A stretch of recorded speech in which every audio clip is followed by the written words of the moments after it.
Y precisamente para ahondar más en estos procesos electorales que se vivirán durante este 2019 en nuestra región, agradecemos mucho que nos tome la llamada la internacionalista Rina Musali. Rina, nos da muchísimo gusto saludarte. Muchas gracias por tomar este enlace para Iberoamérica al Día.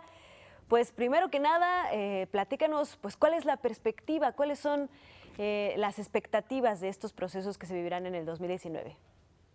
Muchísimas gracias por la invitación, los saludo con muchísimo gusto.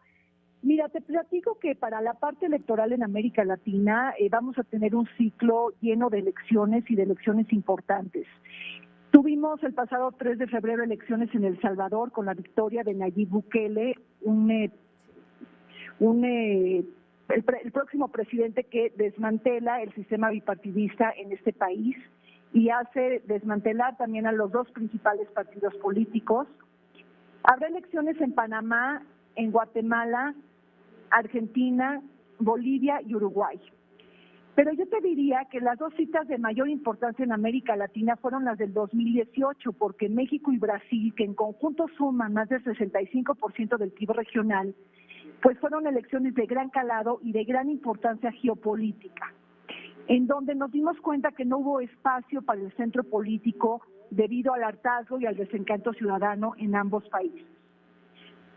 Ahora, tenemos elecciones importantes, por ejemplo, en Guatemala. Centroamérica es un radar que tenemos que estar pendientes y ver, sobre todo porque tenemos un legado fallido de Jimmy Morales y hay una crisis de liderazgos, y sobre todo porque viene la salida de la CICIG de Guatemala, que se concretará, al parecer, en septiembre del 2019.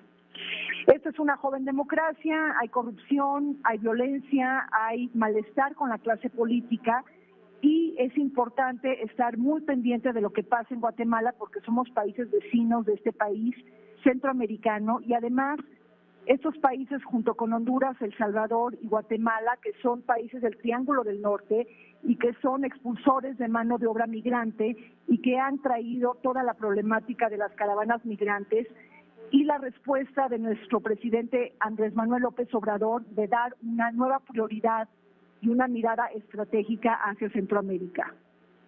Estimada Rina, me da muchísimo gusto saludarte. Gracias por estar con nosotros esta tarde en Iberoamérica al Día.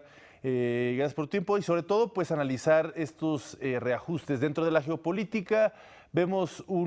Consideras, a partir de este primer análisis que nos comentas, ves un país o una región más fragmentada entre derechas e izquierdas, si es que podemos seguir considerando este tipo de terminologías en pleno siglo XXI. Estamos más divididos con estas elecciones que se están dando respecto a antes, que había quizá una izquierda mucho más redefinida en Sudamérica, con los Kirchner, con los, por ejemplo, en Brasil, Dilma Rousseff, estos partidarios de una alianza importante, y ahora al parecer están cambiando las cosas un poco, pero en México, en efecto, también contrapesa este tipo de cuestiones. ¿Cómo lo ves? ¿Más dividido, más parejo?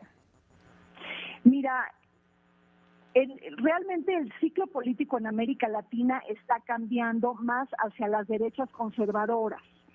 Desde 1994 hasta el 2014, si no me equivoco, hubo alrededor de 14 presidentes de izquierda, tanto izquierda moderada como izquierda más extrema, contando ahí también los países de la Alianza Bolivariana. Sí.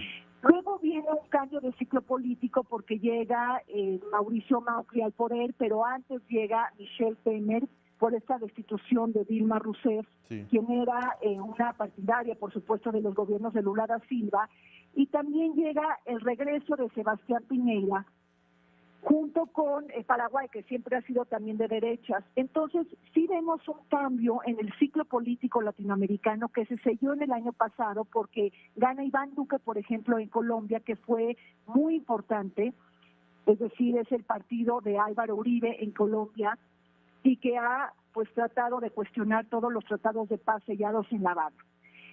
Entonces sí tenemos realmente un recambio político en América Latina, y prácticamente México, Bolivia, México junto con Bolivia están practicando la izquierda, igual otros países como Nicaragua, El Salvador, que termina Sánchez Serén y que inicia un nuevo gobierno, lo que tendrá lugar con Nayib Bukele, que sobre todo lo podemos entender como un outsider de la política, que fue alcalde de San Salvador, pero que sí irrumpe la arquitectura bipartidista tradicional.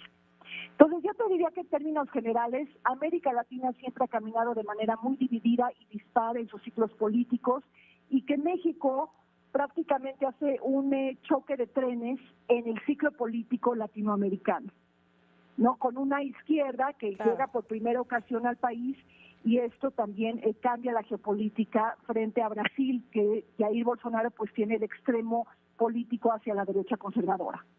Claro, Rina. Y en este sentido yo te preguntaría, ¿cómo armoniza esta situación, que ya nos explicaste y desglosaste muy bien, de América Latina con el resto del mundo? Lo hemos visto, por ejemplo, ya a partir de la entrada de Jair Bolsonaro y, por supuesto, también el cambio de poder en México.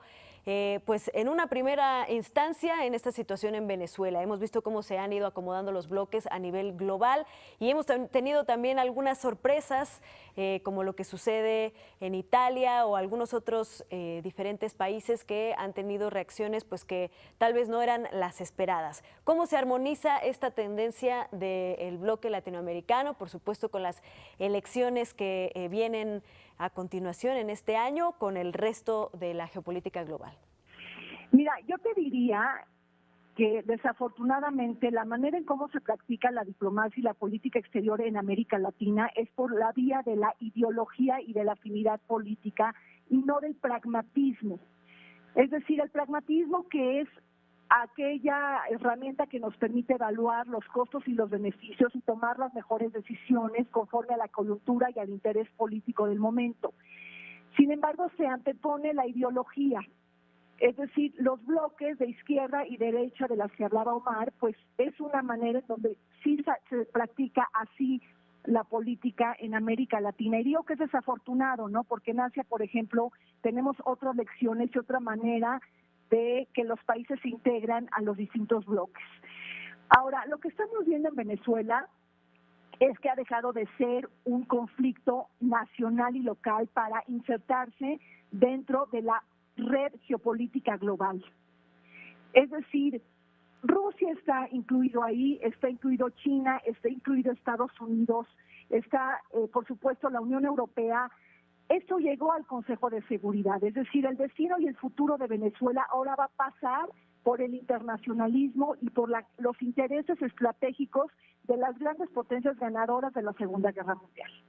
Y frente a esta geopolítica vemos a una América Latina que va tomando lugar hacia un lado o hacia el otro lado, y como le dije, dispar, heterogénea y dividida. Claro. Pues muchísimas gracias, Rina. Pues estaremos muy pendientes entonces de estas próximas elecciones en el 2019 en la región, para seguir dibujando este mapa y estas tendencias. Te agradecemos mucho y te mandamos un fuerte abrazo. Igualmente, un saludo a ustedes y a toda su audiencia. Gracias.